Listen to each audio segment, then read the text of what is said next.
Hello, humans of the internet. Welcome to Azurhia Under the Hood. We are building a game system. That's what we're doing. So we've been working through our ancestries and just filling in the gaps. We're just going to keep on doing that. Hopefully we can get a big chunk of it done today. Because once we've got these done, then we can start moving on to the skill trees, which is where I guess the real meat of the thing will be.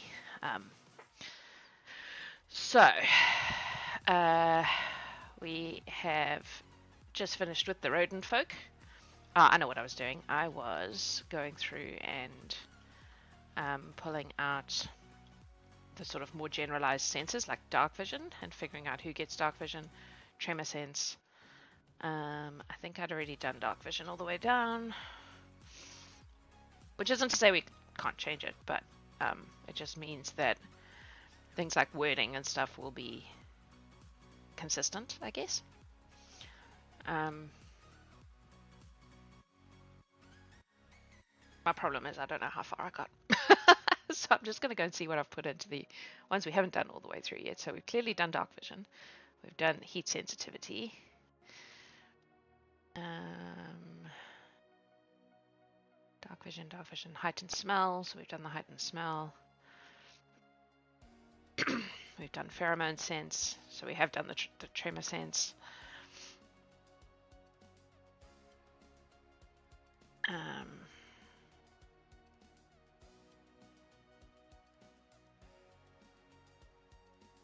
Just because doing it this way will mean that things are consistent. And the way I've done, because otherwise I tend to just make it up as I go along. Heightened smell. So it looks like what Past Jacks did was, when I said it was heightened, it literally is just a +2, but for things like tremor sense, I've given advantage.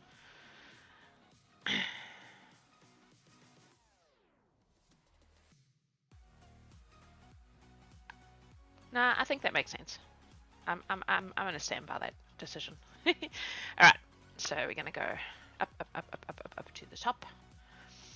Let's see what else we can just pull across the whole lot. So we've done those. We've done those. That's a specifically Android thing.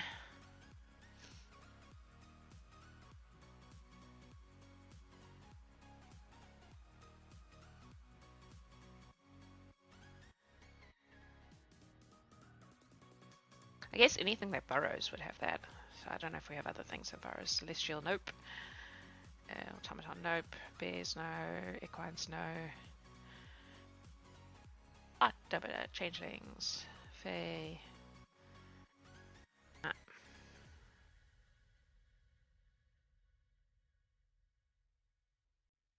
feel like the rodents might get that.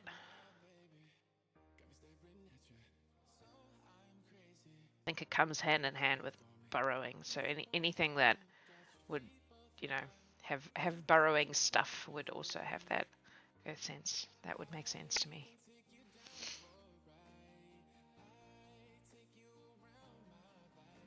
Wood people, tortoises, no, elephants. Elephants definitely not burrowing animals.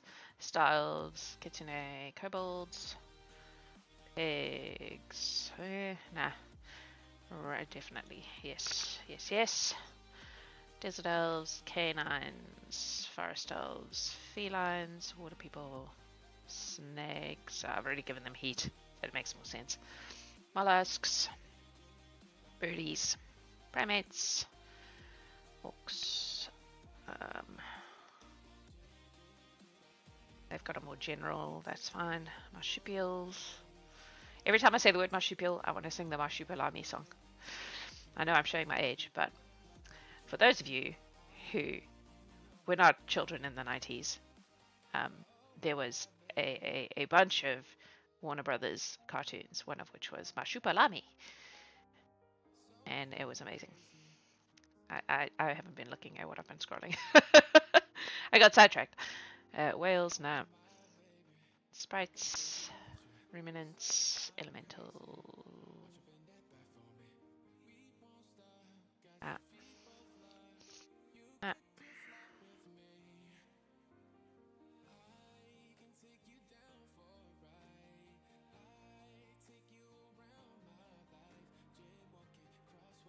I mean, bats will get echolocation, obviously, but no. Okay, that's it for burrowing folk.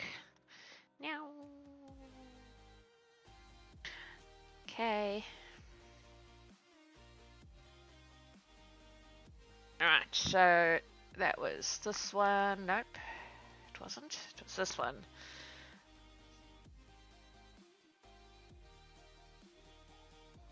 Done heightened smell. That's a specifically changeling thing.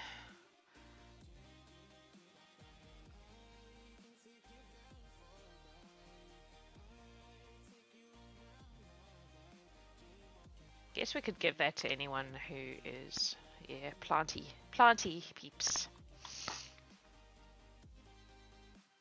You know what would be faster? If I used this awesome table that I made. Planty peeps.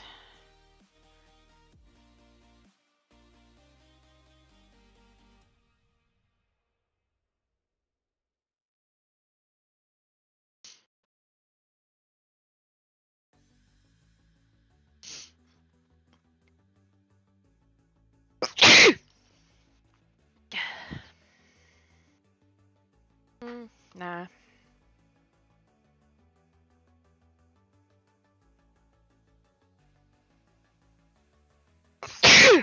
Oh my god, I'm just allergic to everything at the moment. Not fun.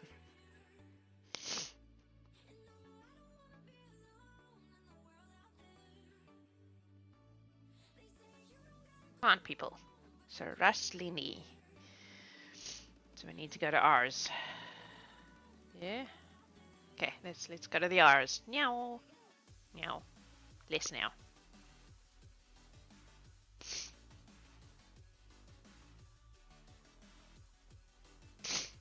There we go.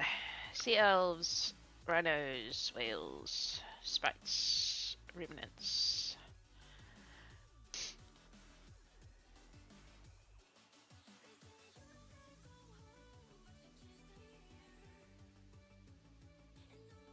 I feel like mushrooms are not interested in the sun to the same degree.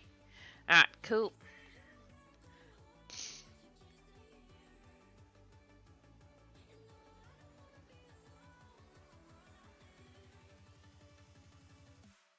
Okay. Done those.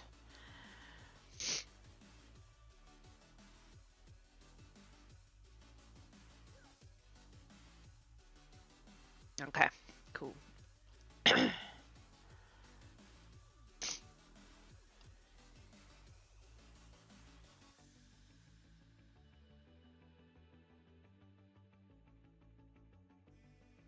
Alright, I'm cool with stealing skills from other things, but I kind of want to do them individually because otherwise it's...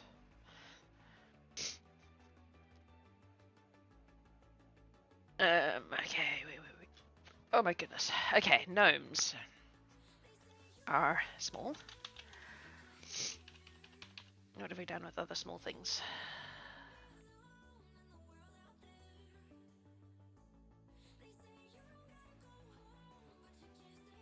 30. Dwarves 30, so gnomes can also be 30.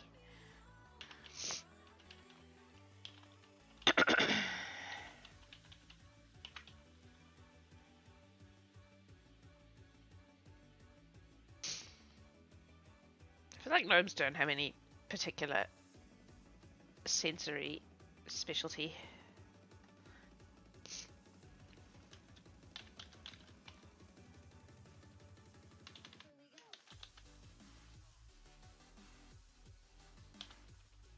Ah, I was hoping it would just fill it in for me. Okay.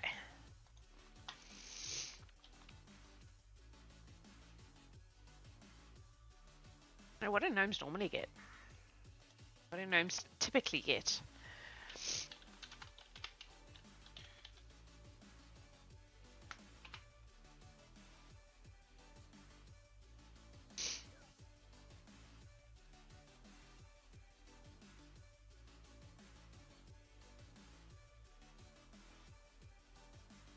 They get low light vision. I don't know though. I don't know that.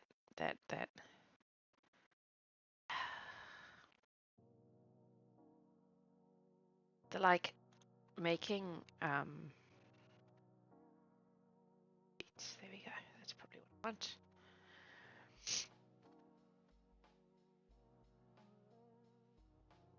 want. Puppy dog eyes.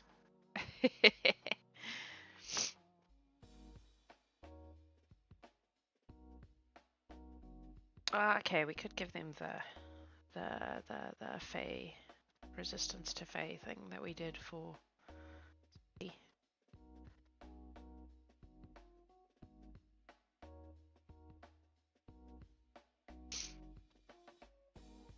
So I gave someone like net resistance to this one. Yes.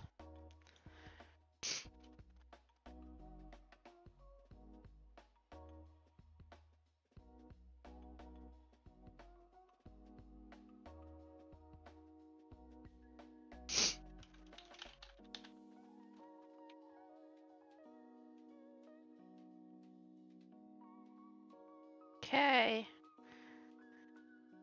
Obsession. Gnome obsession is just another way of saying hyperfixation.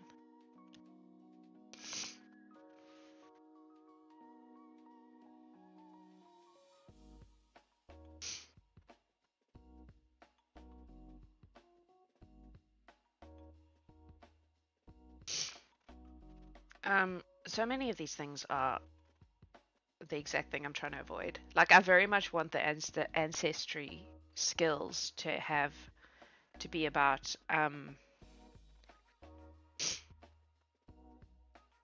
physical characteristics rather than. Oh, I like that though. That's quite fun. And cause your hair, eye, and skin color to scintillate in brief and disorienting bursts. That is quite fun. So what I'm getting from reading these is that gnomes are just the ADHD race in Pathfinder. Your desire for stimulation has led you from one pursuit to another and granted you a smattering of expertise with myriad crafts and professions. If that's not a description of every ADHD person I know, I don't even know what. It is. It is. There's no if involved.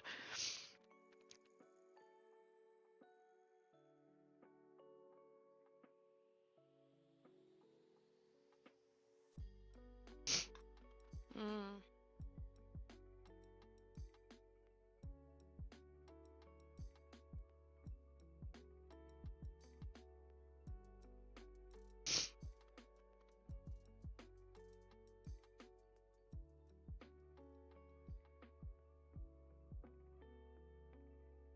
Obviously, some of these are not.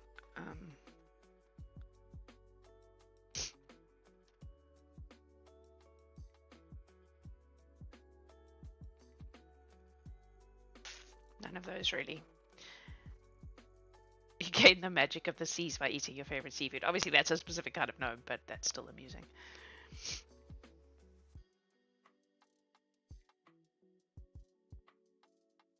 Okay, none of those have inspired me. I guess we could make it a I like the idea of like a natural ability to communicate with nature. Although the problem with that is that I feel like language is learned. Like if you're growing up in the city, you probably can't talk to trees. Like, I don't think that would be that innate that it would supersede any kind of nature environment. I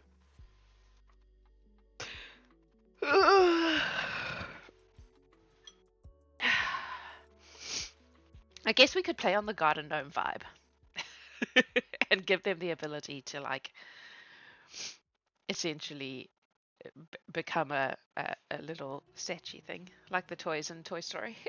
I don't even know what we would call that, but okay. No, I've had this idea now.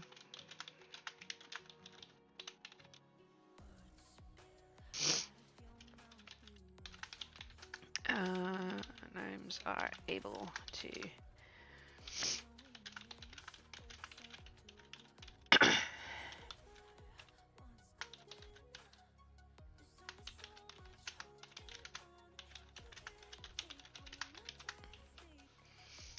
don't like this song. Remove. We'll play it up, but mostly because I don't like stopping a song partway through. But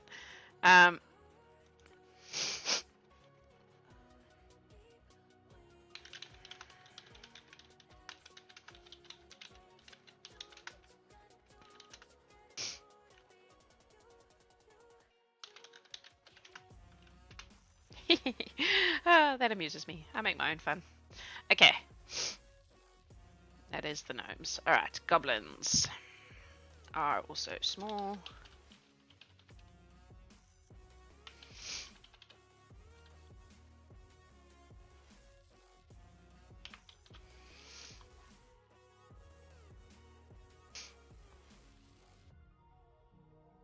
I kind of feel like goblins would actually have heightened sense. Hello, sign of a good DM making your own fun. Well, isn't that exactly what a DM is doing? Let's be real. Let's be real. Although they do have those big ears. Smell or hearing? Maybe hearing. Maybe hearing makes more sense.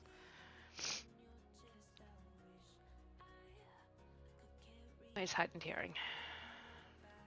Oh, we have a chair somewhere. Nope, that's smell. Hearing. Hello. Have I really not given anyone heightened hearing yet? That's wild. Okay, fine. Making fun for everyone, but DMs often forget to make some for themselves. I suppose, but like I feel like so many things, if you're having fun, your players are having fun, you know?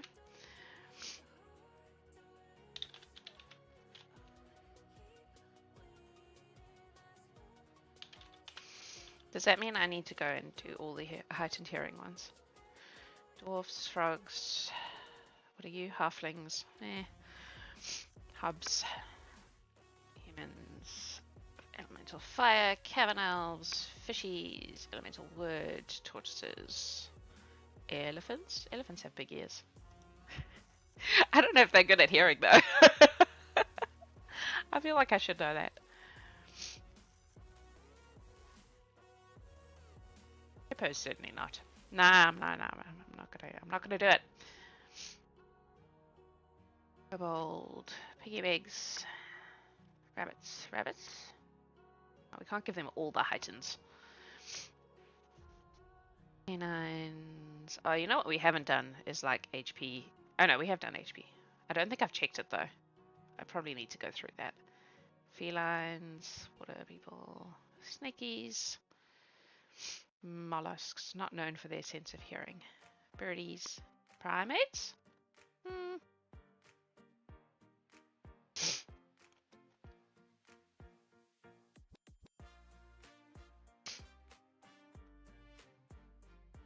Maybe there aren't that many things that immediately go, ah yes, this is a hearing thing.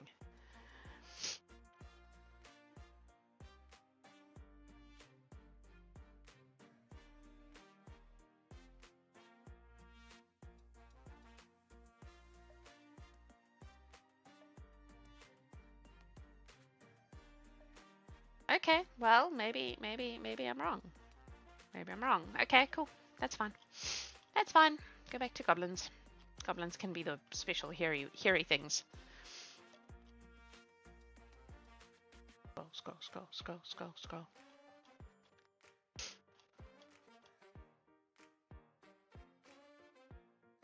Okay.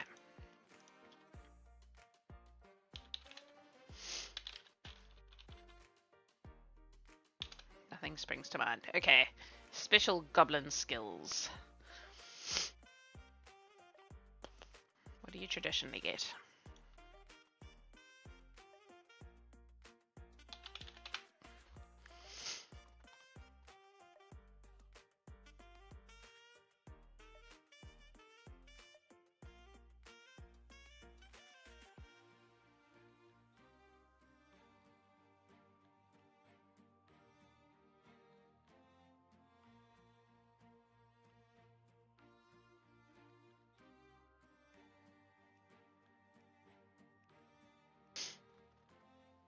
Bouncy goblin. You have a particular elasticity that makes it easy for you to bounce and squish. Oh my god. I love it. Yes. Yes.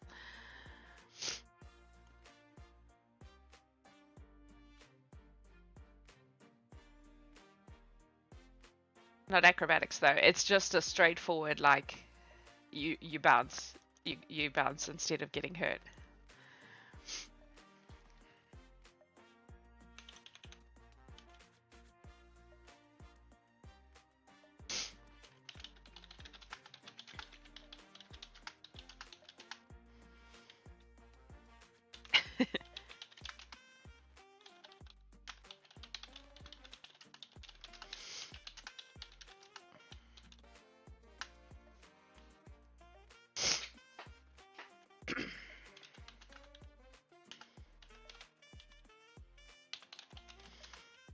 Um,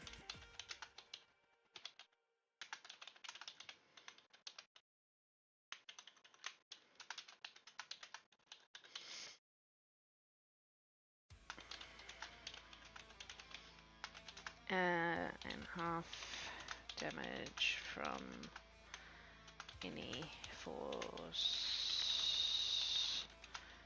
mechanic involving being squashed. So you send the goblins into those traps where the walls close in.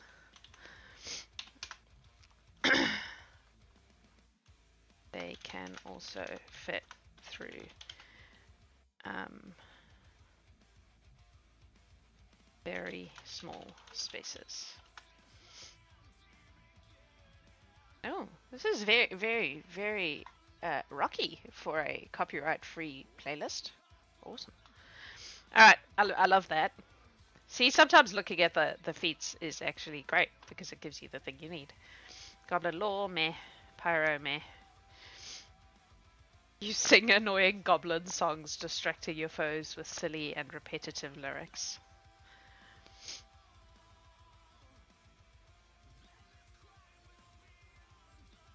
Oh yeah, we could do the they can eat anything iron stomach thing. We did that for someone else, right? Iron stomach. Rodents, yeah. I'm cool with that. Let's give them the iron stomach.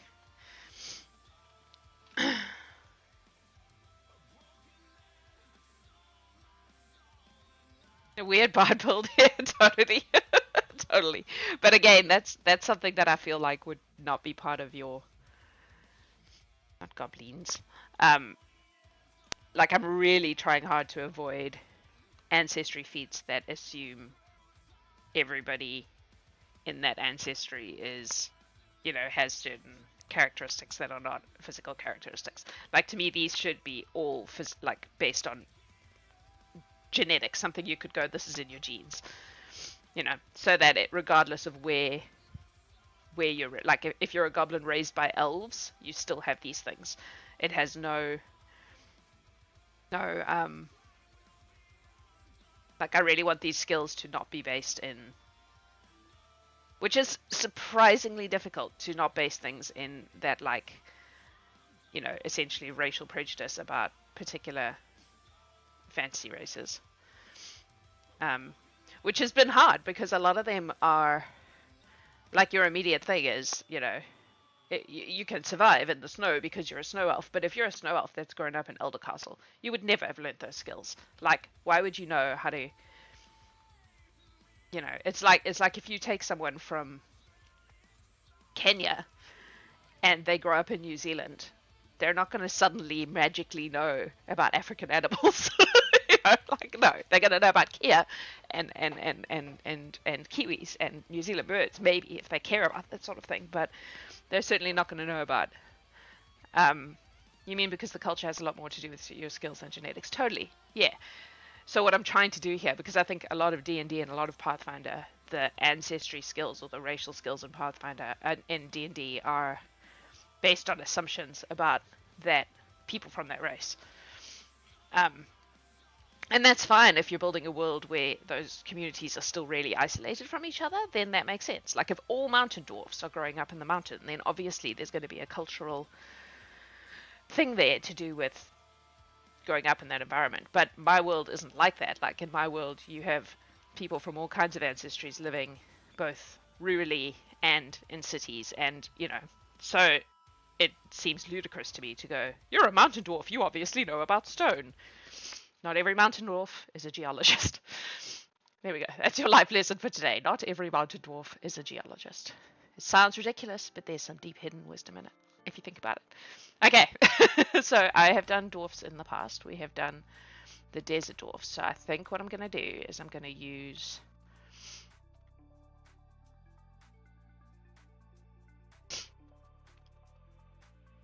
See, like being physically built, evolutionary over many evolutionary years, physically built to be able to handle walking on sand.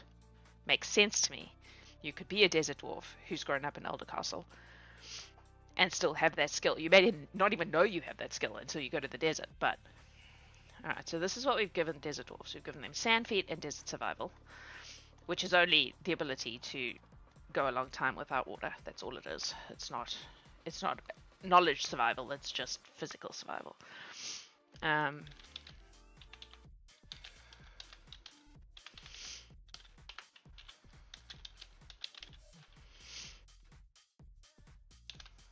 Okay.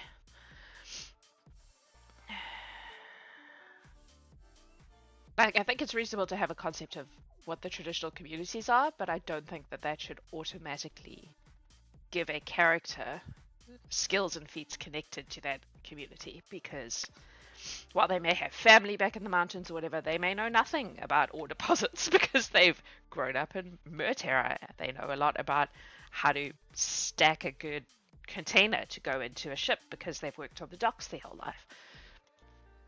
You know what I'm saying? Okay.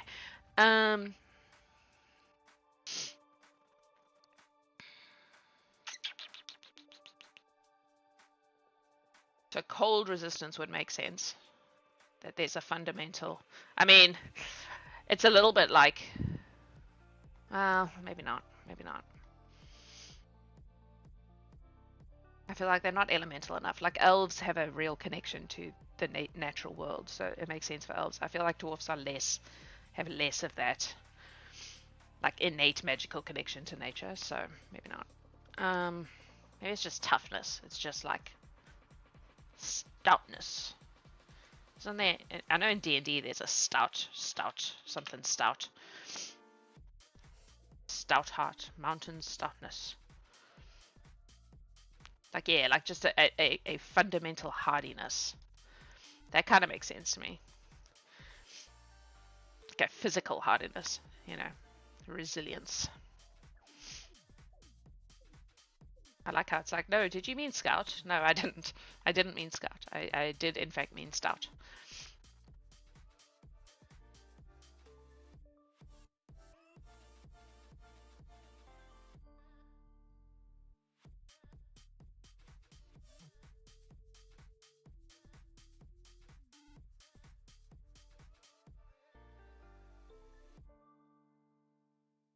Okay, the hit points are going to be built in anyway, so...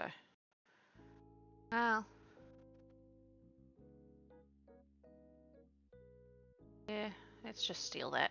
Let's just steal that. I might rewrite some of it. So your...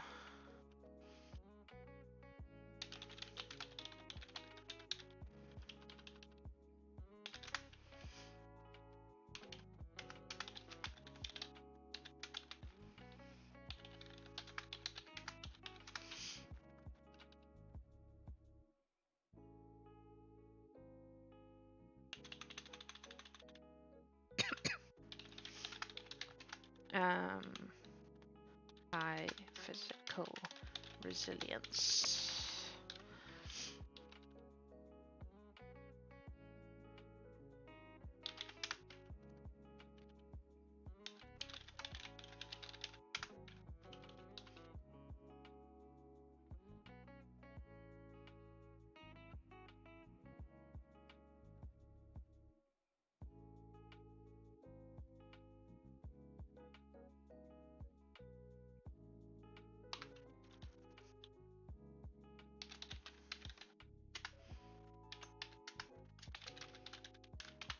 Yeah, that works for me. I'm cool with that.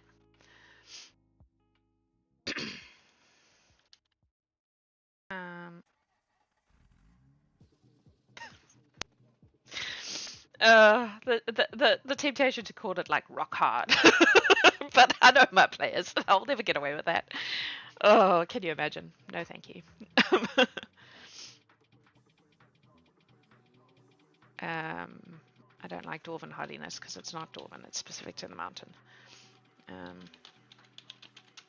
Maybe we just call it mountain hardiness. There's something kind of rocky about them. And I don't mean that they play a lot of guitars. Alright, what else have you got for me? Let's look up dwarf feats. Give me the dwarf feats.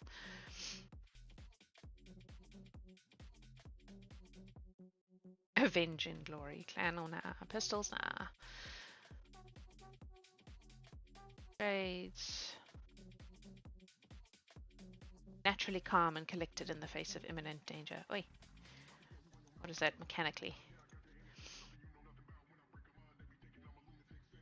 Oh, harder to scare. And again, I feel like that's very that's mental resilience and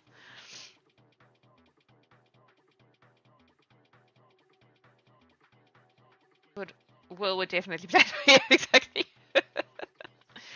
Will the mountain dwarf. I find it hard to imagine Will, and maybe it's just because I know him in real life, but I find it hard to imagine Will playing a small character because he's such a large man. He's one of the few guys we know who I think he might be taller than Adam, and that's rare. Like we don't have a lot of friends who are taller than Adam, although Adam does associate with a lot of tall people, I've noticed. I wonder what that says about him. Okay, intricacies of stonework. Not if you grew up in a city. I know these are things that people choose, so it's kind of connected to backgrounds. And we're going to do backgrounds. I feel like a lot of this stuff is going to actually come from backgrounds rather than... One of my favorite characters, here's a tangent for you. One of my favorite characters that I ever made, I made for a brief campaign. We didn't play very long. I think we played for a... Adam does not like to look down often. I don't know, maybe. And it was a character called Sunny Gold something. And they were an Aarakocra. He was a canary Aarakocra who had been raised by dwarfs. So he was literally the canary in the coal mine. So he had a mining background. He'd been raised by dwarfs. He spoke dwarfish and was like in terms of his personality very dwarven in like the typical, this was a D&D game obviously, in the typical D&D ways. He had a lot of like dwarven qualities but was an Aarakocra, and his whole thing was the whole thing was based around the idea that he was the canary in the coal mine because he was a canary. And anyway, I had a lot of fun with him. He was a great character, but the campaign didn't last, and I can't remember whether that was on purpose or not. I legitimately don't remember very much about it except the character itself. It was the same character where Chris, Adam's best mate, played one of the hippo people, and he was called I can't remember what his name was, but he keeps threatening to bring this character back, and he was like an aristocrat asshole who was like thought everybody was peasants and existed only to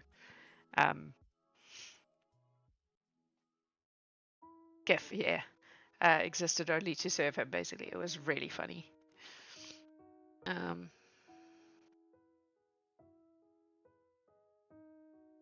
Stone bones.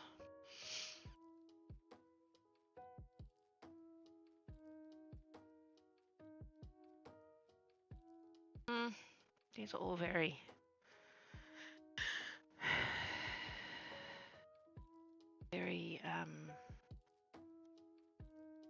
feel like they work. What did I give the other dwarfs? Have we done dwarfs? Yeah, we did the desert dwarfs. Yeah. The water thing.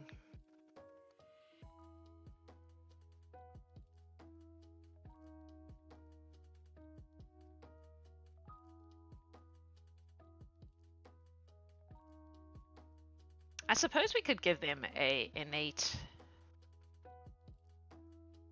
like I'm thinking like almost like a magnetism, where they have a connection with, like an innate, almost physical connection with metallic.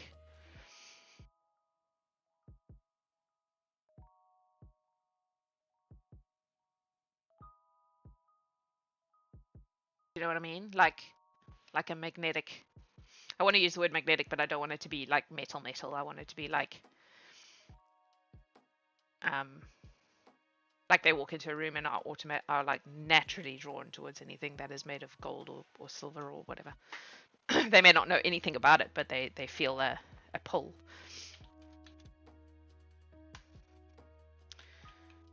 Um,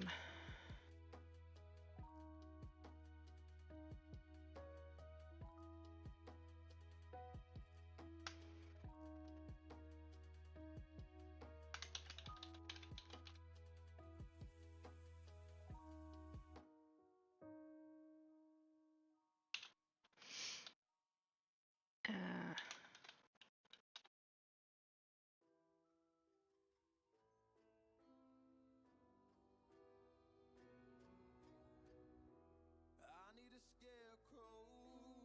a pull or an energy they sense. Yeah, like I'm imagining a physical, like a physical pull.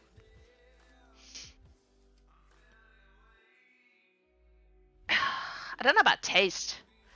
It's more like, and it probably also isn't. It's probably quite localized, like within 10 feet of them.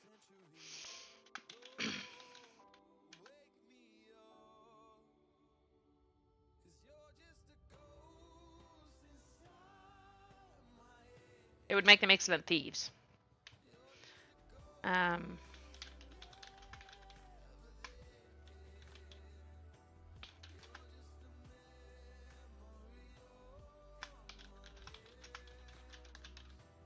but I guess they would have had to learn what it is.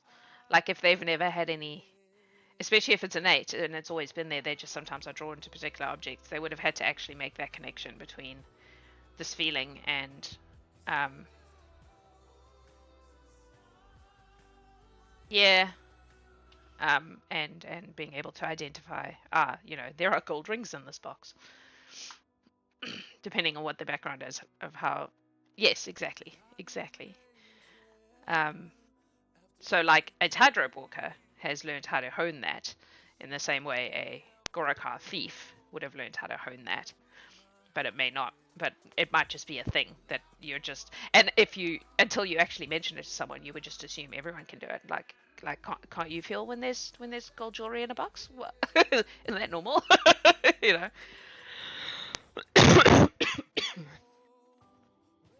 Okay, so obviously the frog people are going to have a hop because it's got to be done.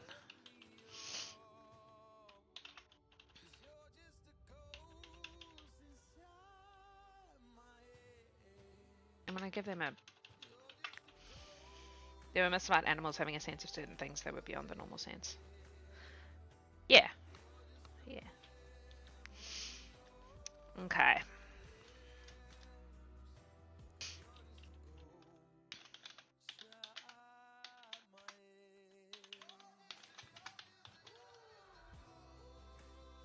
Um.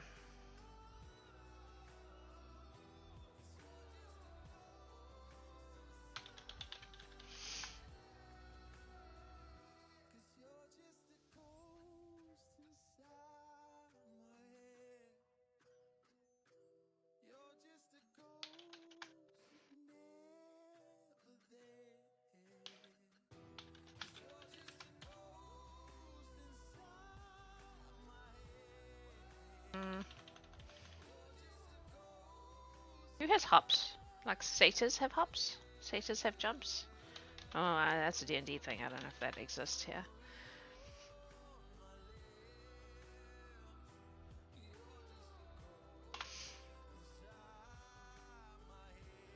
Make an impressive leap. Thank you for that extremely unhelpful information. You jump 30 feet in any direction without touching the ground.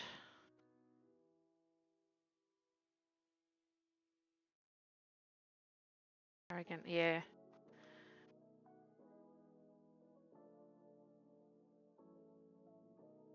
I suppose it's useful if you're like trying to get across a cabin or something. They can jump their full movement speed in a movement distance in a single hop. So if you have a monk who gets faster as they go along, they can also jump further. That's what I'm getting at here. Gold dousing. Yes, basically. Are we back with the dwarfs now? And the other one is amphibious.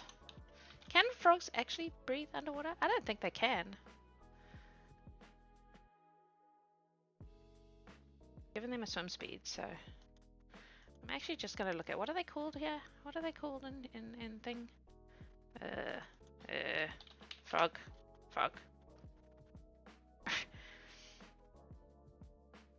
Concert frog. Yes. Giant frog. Well, let's look at the giant frogs, because they probably have. But I'm thinking of like the actual frog people. I can't remember what they're called though. Oh, the tongue. We could go with the tongue thing. That could be fun.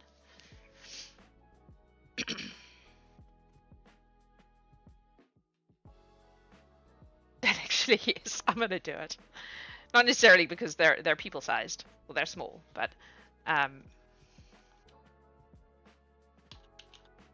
they could use it to grab things. They breathe through their skin. Interesting. Cool. Guagua can.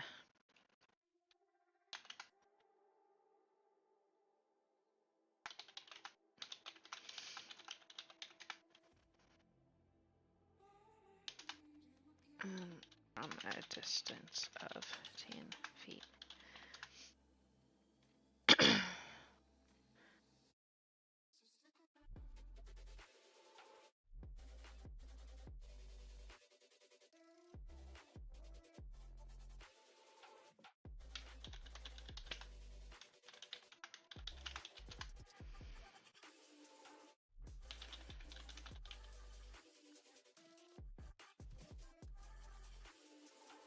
Yeah, exactly that. But also I'm thinking that they can like use it to take something from someone, for example. Like if someone's holding an object that they want to take away, they can do that.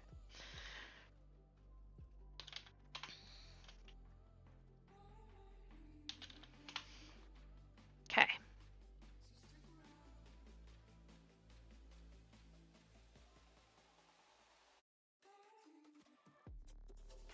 Halflings. I am a fan of the halfling luck. I'm not gonna lie. As someone who has played a halfling, can they keep it in their mouth, or would it be? I suppose that depends on the player and how they want to play that. It would depend on the circumstances, is the short answer to your question. Are they being sneaky? Roll a sneak check. Essentially.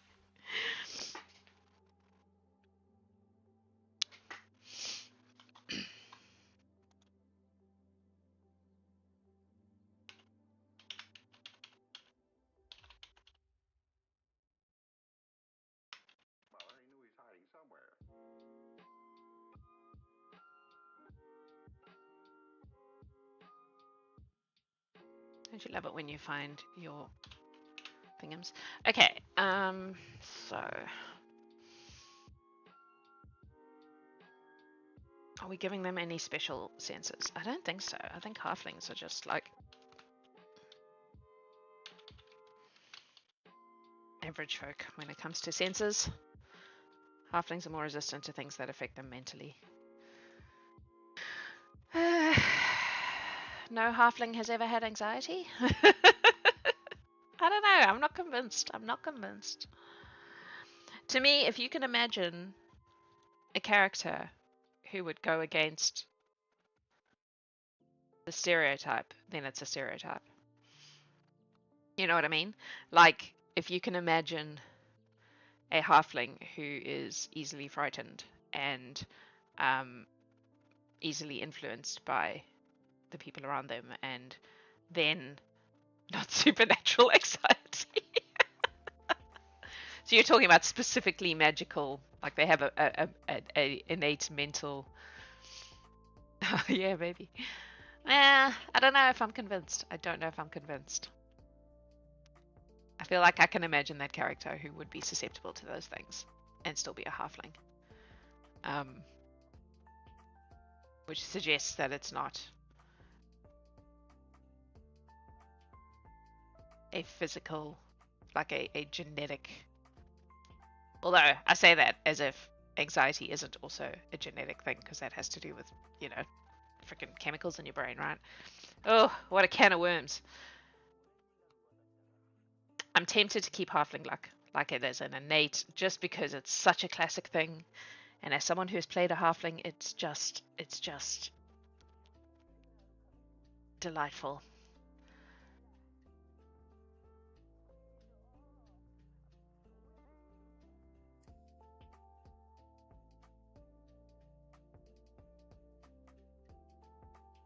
I don't know though. I don't know. I feel like I might just be letting my prejudices. Let's have a look at some halfling feats.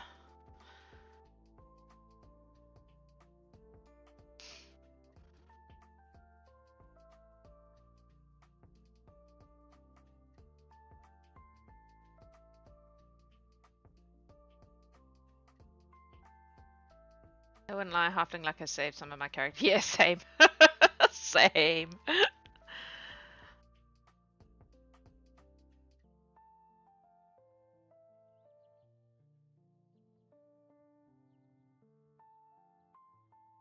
Oh, like natural balance. I could buy that.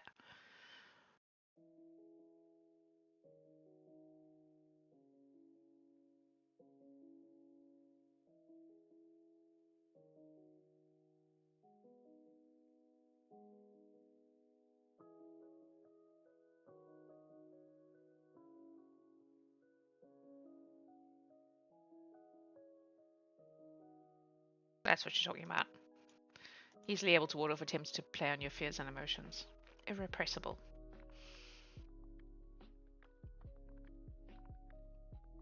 Oh yeah, that would be useful.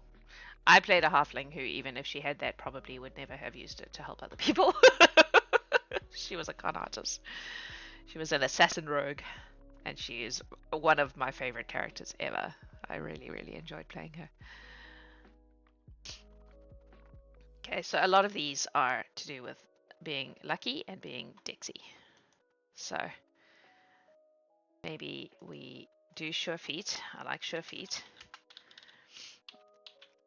And I'm gonna do it because some things are just um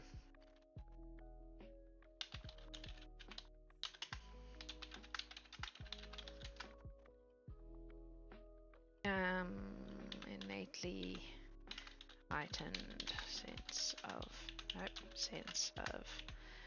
balance and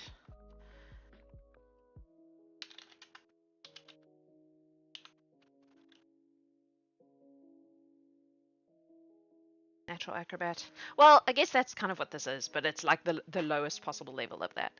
Like it would be very easy to then take a halfling and take that base, that innate advantage and expand on it. So like if you played a halfling monk, for example, you would then have that extra bit of, which is kind of what I'm trying to do is go, okay, well, you know, you're born into this body, you have certain advantages, but those advantages shouldn't be humongous. They should be basic advantages that you can then take and use, much like the dwarven gold sense thing. Like you could just have that and never ever use it, or you could take that and, you know, build a rogue or build, yeah, like an alchemist would be interesting or something like that. Someone that, you know, messes with those things. Sense of balance and seldom fall. Advantage on saves against falling or losing their balance. um,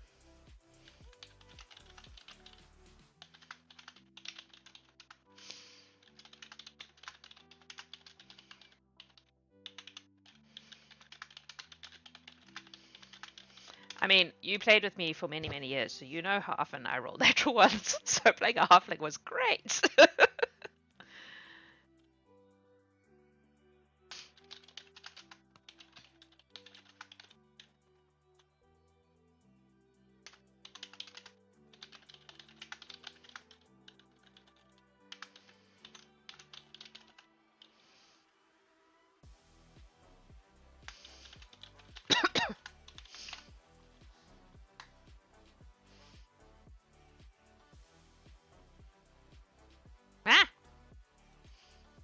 It's not once per turn, right? It's just once.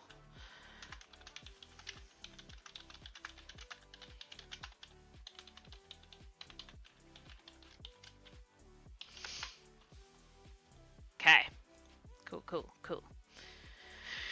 That's halflings. Hubs. Hubs are very small fae people. My favorite halfling character was a smooth-talking ranger. No one trusted him due to his minor fae abilities. He was delighted to play. Yeah. Kalara was... She was a halfling rogue. It was a Strahd campaign. So it was all doom and gloomy, right? Kalara loved to wear pink. She was blonde. She was this irrepressible little, like, bundle of dynamite. She would walk right up to people and introduce herself in a way that Jax would never do. Hello, I'm Kalara Silverheart. Who are you? She did this to everyone, including Strahd when she met him. Or did she meet Strahd? I don't think she actually met Strahd, but she met like several of his, major lieutenants and did this regardless. It was anyone, whoever you were, she didn't care. But she was also a con artist, and she was an assassin rogue. So her whole shtick was, look, I'm an innocent little girl, because she looked like an innocent little girl with her blonde pigtails and her pink dress. I'm so sweet and innocent, stab. Like, she was so much fun to play. She didn't suffer fools. Because she was a con artist, she could smell a con a mile off. She didn't appreciate people who tried to manipulate her, because in her opinion, if you were trying to manipulate her, you were treating her like a mark, because that's how she treats people who she sees as marks. So, okay, hubs. Standard smell, probably standard hearing. Very small fae people. Ka is a similar halfling cleric who's super friendly. I gave her a dog who hated tall people but loved her and her goblin friend. Cute.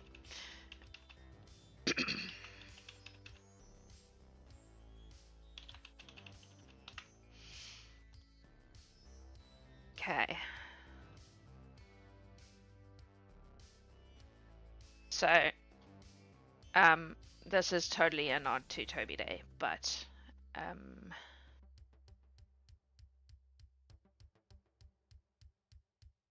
I'm gonna call it. Still so introducing itself to everybody. I did that too. Kalara was like that. It was great. It was great. And people were like, you can't do that. They might be fae and you're just telling them your name. And she's like, whatever. That's just politeness. Which flew in the face of Jax's fae brain completely. I was like, I had to really squash that part of my head because Kalara didn't care. She was like, I'm just being polite. This is what you do when you meet people. Having said that, I'm not sure that knowing her name would have given you power over her because she was so... Yeah. Alright. So what I want is, I want them to basically have the ability, an innate magical ability for cleaning up mess and magically remove dirt, dust, and yeah, that's true. That's true. She was also like she was a con artist, but she was also insanely honest, except when it suited her not to be, which I think made her a better liar because she was so like her and her natural tendency was to just say what she thought. Like she had no tact. She thought it, she said it. When she lied, people believed it because she was so, yeah. I loved her. She was a great character. Can remove dirt, dust, and any other.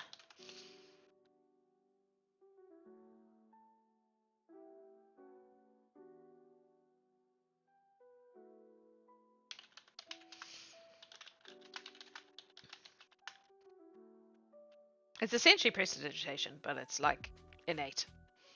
And I don't want to call it prestidigitation. Because although we all know what that means, like, what does it actually mean? What does it actually mean? Where does that word come from? Now I'm curious. Prestidigitation.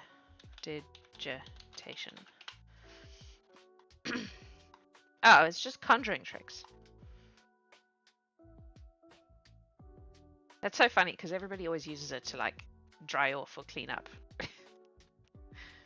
Okay, gonna call it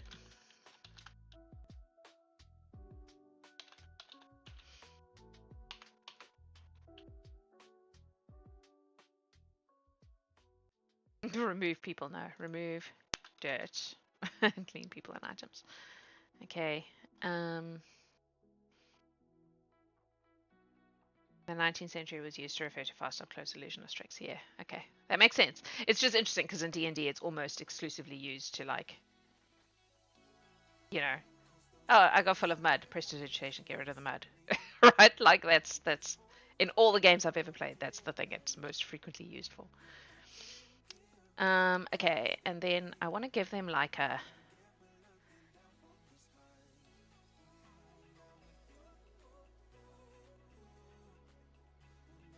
like everything they cook works, even if they've never cooked before. Like if they try it, it works.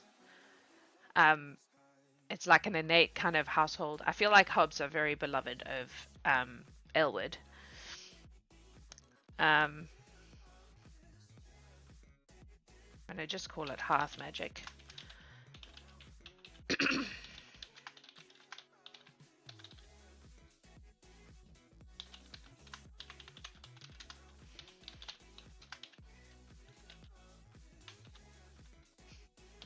Yeah, but it's not just yeah. Um, everything they try to cook is delicious. Seems particularly satisfying.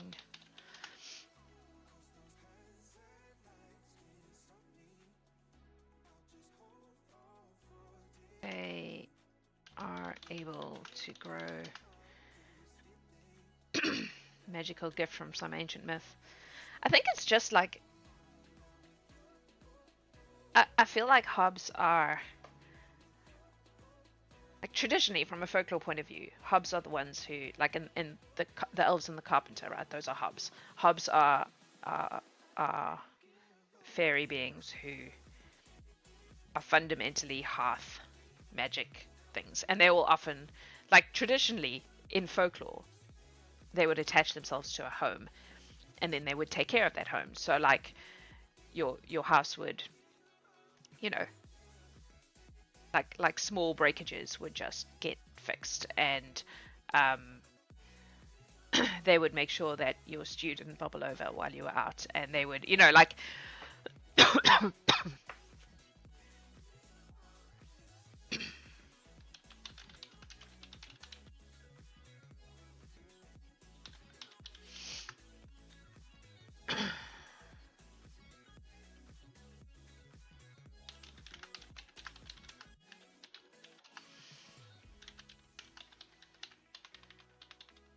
I'm gonna say simple items or strengthen degrading ones. And again, this is something that they can just do, and they potentially might hone that, but at its base, it's just like they just have a knack for it. Like it just works. Um, so a hob might become a chef, or may become, you know, may learn how to mend things in a more elaborate way because they have a natural knack for fixing things. Like things just, but the natural knack is like, oh, look, this is broken. But if we just do, you know, it's not like I am a mechanic. They're not automatically. They were called gremlins. Oh yeah. Well, there are variants on the story. Like obviously, there's a sense of if you don't appreciate them. Um, that's also incidentally where the giving them clothes thing comes from. That's an old folklore thing. I'm gonna say to a certain disappointing author, you didn't make that shit up. Um, that if you gave hobs clothes, like when the carpenter makes little tiny, when he figures out what's going on and he makes little tiny clothes for the elves that are doing his shoes for him, they take the clothes and leave and never come back. And that's a thing from, old folklore. I like pointing out the things she didn't actually make up, the things she just took from folklore, that everyone's like, oh, she's so creative. No, she just read a lot of folklore books when she was younger, which I do too, but I'm honest about it. Um, okay, humans have standard everything. Wow, can I spell?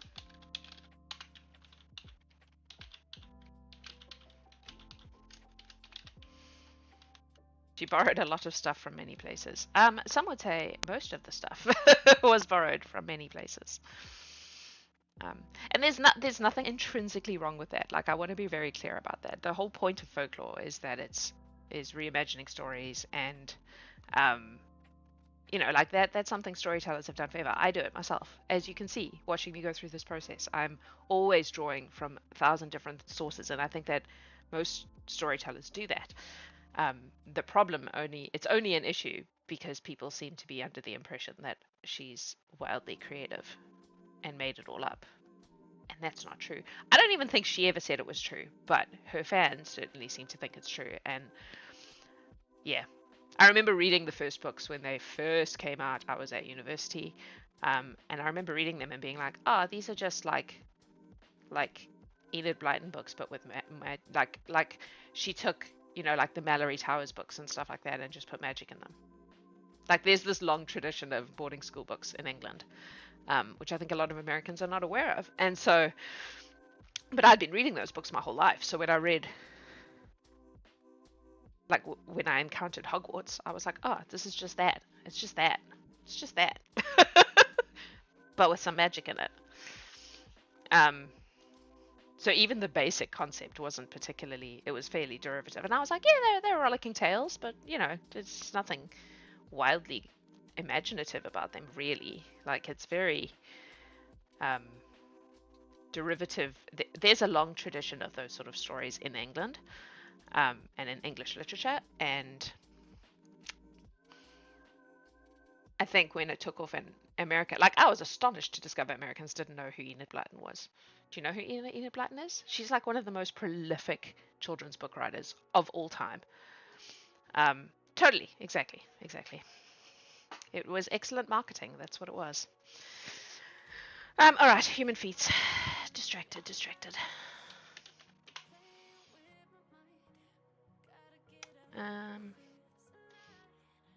Always adaptability, right? That's always the thing that people, because they're like, oh, you can't put all humans in a box.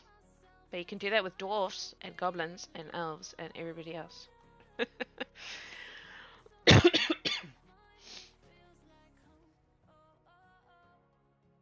Okay, human feats.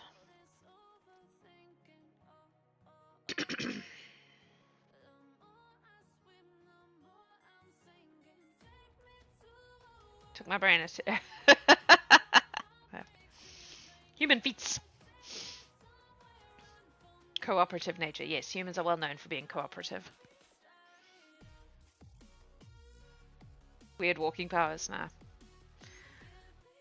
I feel like if I think about human beings and I try to separate it from what I know about TTRPGs, I think their greatest attributes are storytelling. We've just been talking about that. And adaptability. Humans have been so successful as a species because we pass knowledge on through generations, and that started with storytelling. And we are extremely adaptable. No matter what happens, we just adjust.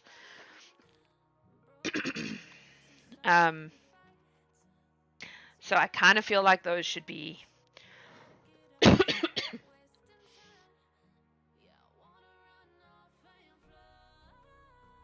improvisation. Yep. Although that feels like a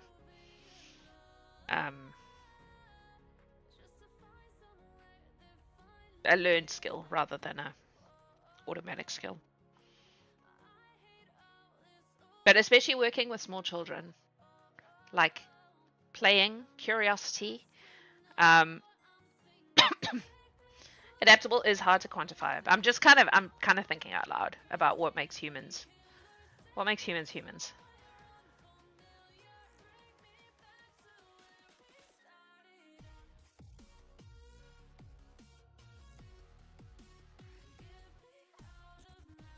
None of these are really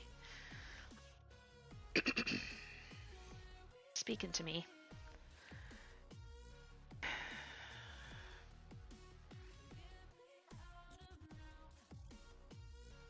It is a big question. It is a big question. And it's hard because I don't play humans. Because why would I do that? I am a human. I play a human every day in real life. Why would I why would I want to do it in my fantasy world too? Yeah, exactly. Um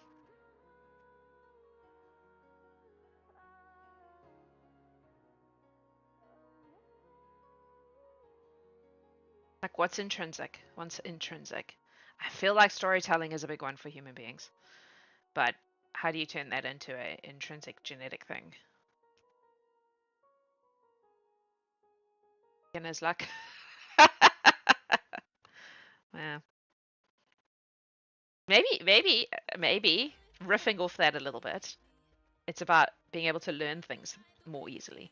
So maybe we do, because this whole game system is built around, learning things as you go along. Like you actually have to put in the work. Maybe we give humans an advantage on that. Like, have I got this anywhere here already? So if we look at this, okay, so these expertise things, you have to get learning points in order to level them up, basically. And the same with your primary stats. That's how that's going to work. So maybe what we do is we say humans only need 4. That humans are able to learn faster than... That's super OP though. Like that's hacking the entire like base system of how it works. Maybe it's easier for them to get learning points.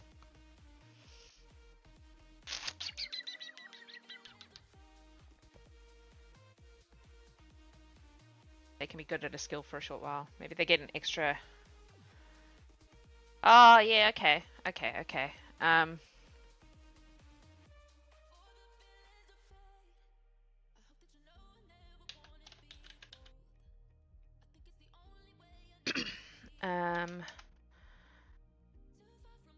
Humans are extremely fast learners and can gain an extra learning point with a critical success or failure.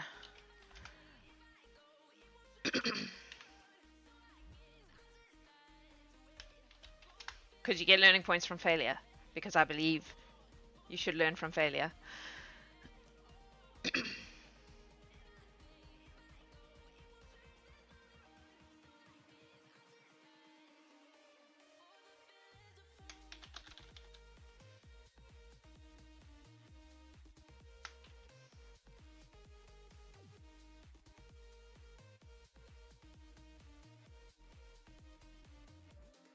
Well, that's kind of because the learning points are DM discretion, because I'm deliberately leaving it open to story.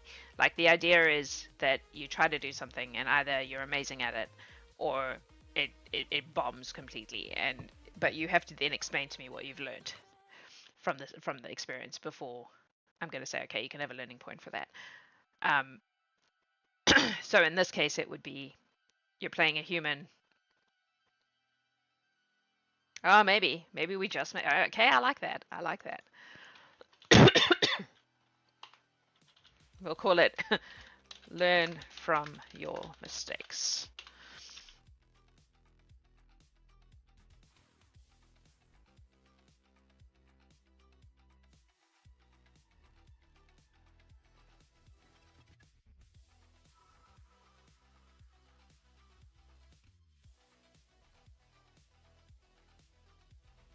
Yeah, just keep trying. I'm gonna do this thing. Yeah. Okay. Yeah. I'll give you that. I like that. Which is kind of like beginners. Like that's what set that off in my brain. Is like the ability to take something that happens and actually figure something out from it.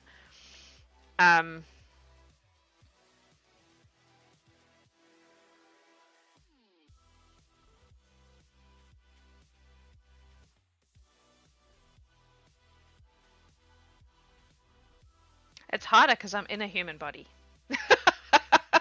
I'm like, what's in our genes? What's in our genes? Like if an alien encountered humans, what would they go? What the fuck, man? You guys are weird because of this trait. I know there's been a lot of sci-fi about that, about how humans are like, we're like the cowboys of the galaxy because we just keep on trucking. Maybe we do this. We do environmental adaptability. Once a human has spent at least, let's go a week in a harsh environment, they gain resistance to the damaging effects of that environment. So you're trekking through the snow, you're taking cold damage. Once you've been doing it for a week, you gain resistance to that damage because you're adapting while you're doing it. Yeah? I feel like that's a good mechanical way to handle adaptability. Like our bodies physically adjust to our environment, which is something humans do in real life, but obviously it takes a lot longer. You don't get over it in a week, but this is TTRPG. We can't, how often are you doing something for more than a week? Should we make it a fortnight? Let's make it a fortnight.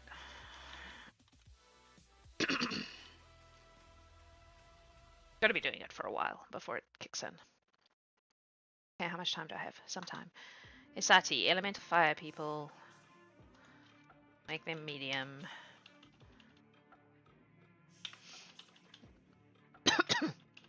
They cannot swim, because water bad if you're made of fire. I'm gonna give them a flight speed. I feel like elementals should just be able to fly. And well, fire elementals, air elementals. Not earth and water though. Magic exists, it must change everything. Yes, exactly. We'll go with that. I'm gonna give them... What have I done with other people who can fly? Maybe it's less fly and more float. What's called levitate, the one where you have to be pushed in the direction. I saw a fly. Did I not see a fly?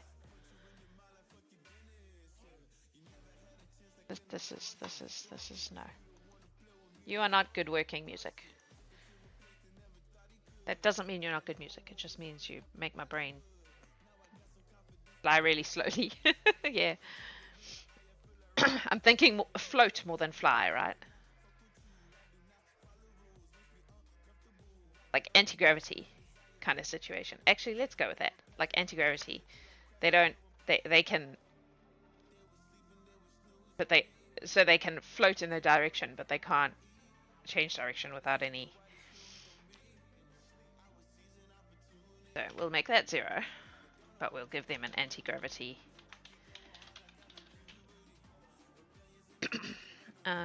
Sati are... It definitely would depend on the element. So I think that fire float makes sense. Are able to defy gravity like a green person. Haha, see what I did there? Able to defy gravity and float in any direction.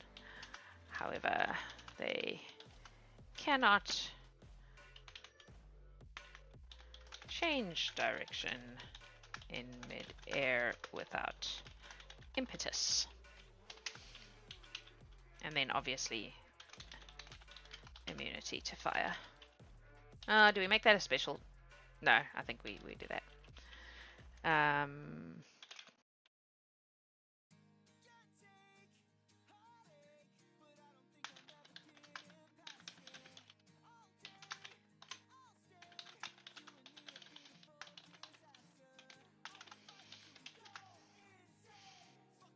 Yeah, exactly. Exactly that.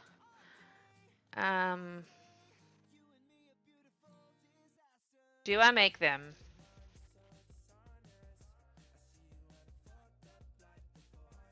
susceptible to water? And follow-up question, if we're doing that, do we put it here? It's not really a sense, though. Call it body of fire. Because immunity to a major form of damage is a massive thing. However, they are... How do you spell susceptible? Susceptible, that looks right, to water and cannot be immersed.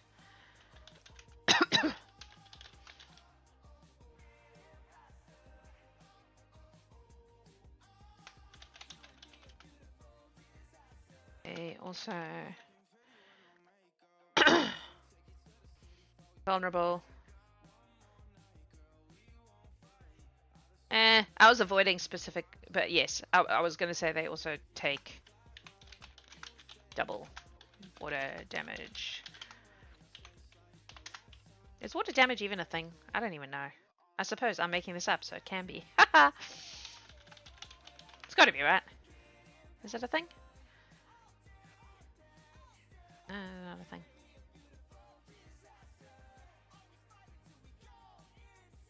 Interesting. Okay. I will slightly adjust my wording. They take double damage from anything involving water. Yeah, so that's fine. So it'll only be if it's actually water, like ice, whatever. They can. Well, but then I say that, and then I'm like, they can evaporate it. No, I think it makes sense for them to be like it hurts them. At length. And I'm leaving that vague on purpose because I feel like that's something which it would depend on the circumstances. Like, you fell off a ship, you're going to start taking... Yeah. It does have... Yeah, no, fair point. Fair point. Okay, so vision is standard.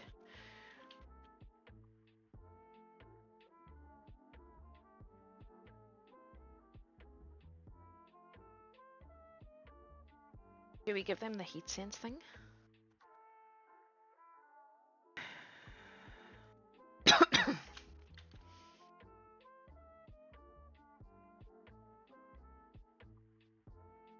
Or do we flip it?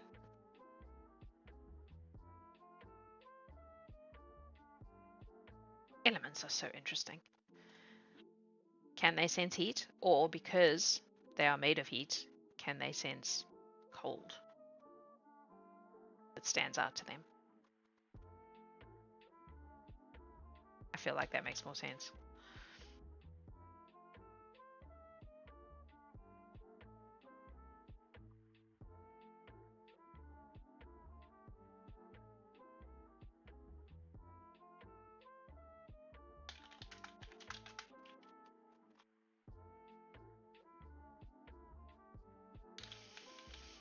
This piece of music sounds like a French movie.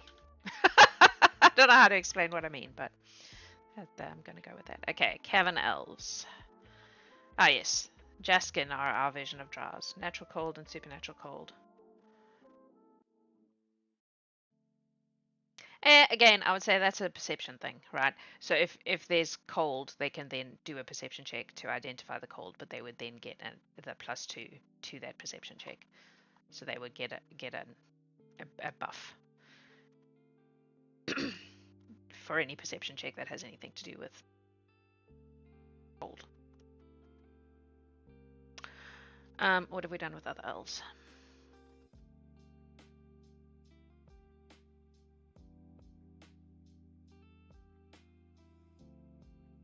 Nothing much. Okay.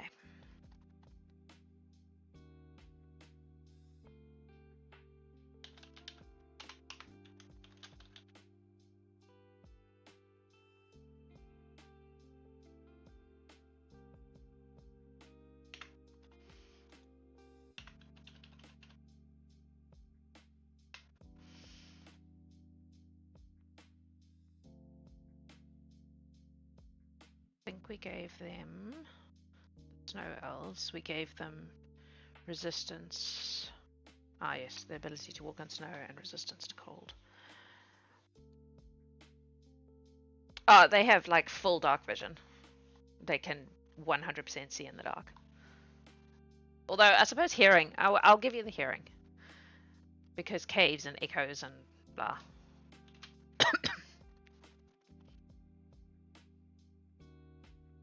So that could be an evolutionary trait that would have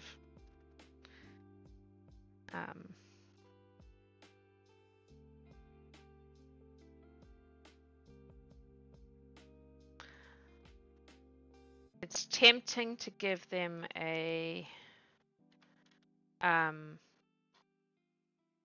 weakness to sunlight that has some lore stuff to it, because there's a whole thing about the Darklands, and you like the idea of them being able to smell their prey. Yeah, I don't know. I don't know. They might still talk about it that way. That doesn't mean they can do it. Fae are well known for obfuscating their skill sets. All right, let's have a look at. Are they called Drow in Pathfinder? Sure are.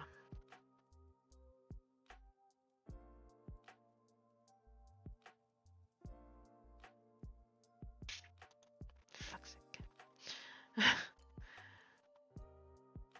One day. Ancestry. Can't be an ancestry? You can't be an ancestry, fuck's sake. Oh, it's probably a version of elves, eh?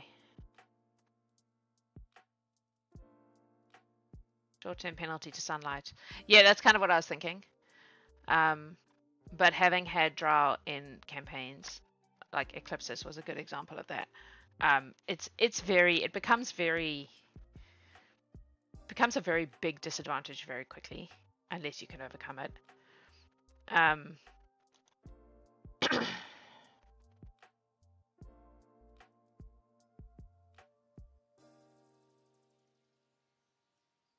Not supposed to play Drow in Pathfinder. That's disappointing. But okay.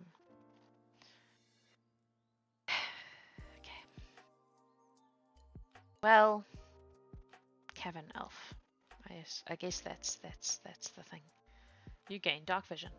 Thanks. Thanks. Not helpful. Alright, let's find a Drow.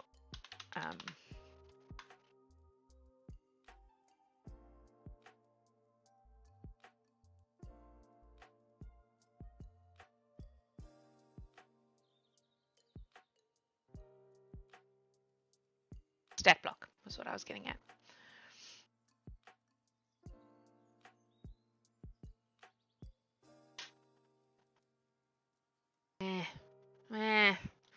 It's so like based on, they are super evil. Sunglasses. Well, I think that's what we gave her, something, and it might even have been sunglasses.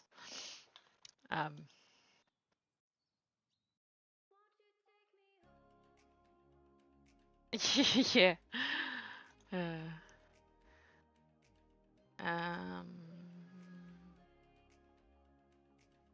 Have we done cave, anything else yet?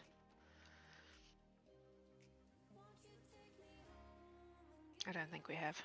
These are our first Darklands beings.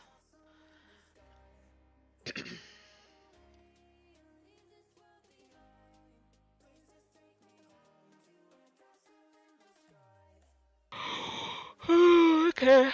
Oh gosh, I'm so yawny.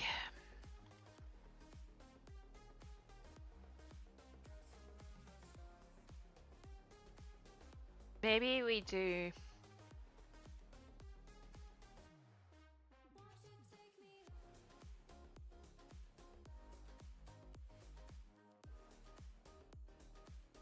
Like a shadow made them susceptible to illusions. Oh. Yeah, but we also want to give them good things. Everything we've said is a negative.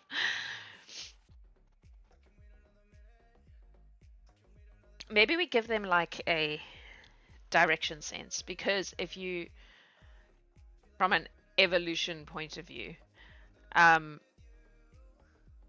if your entire ancestry has grown up, has developed underground, the ability to tell direction without the sun or stars, like an innate compass. Or a memory for passages, or no, memory is mine though. I'm going to do direction sense. Jaskin have excellent sense of direction and can innately tell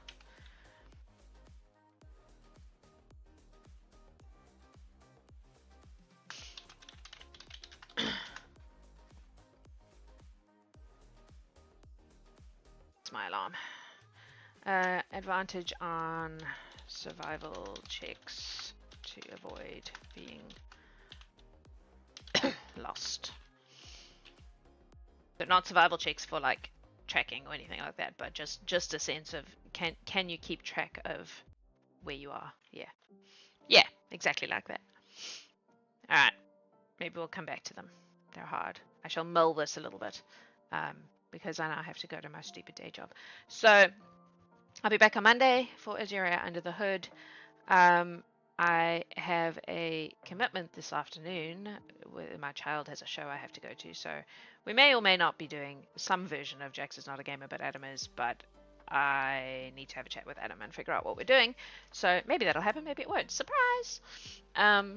Otherwise, I will see you on Monday, same time, same place, making up more things. Wherever you are, whatever you're doing, have a beautiful time zone. I love you guys. Adios.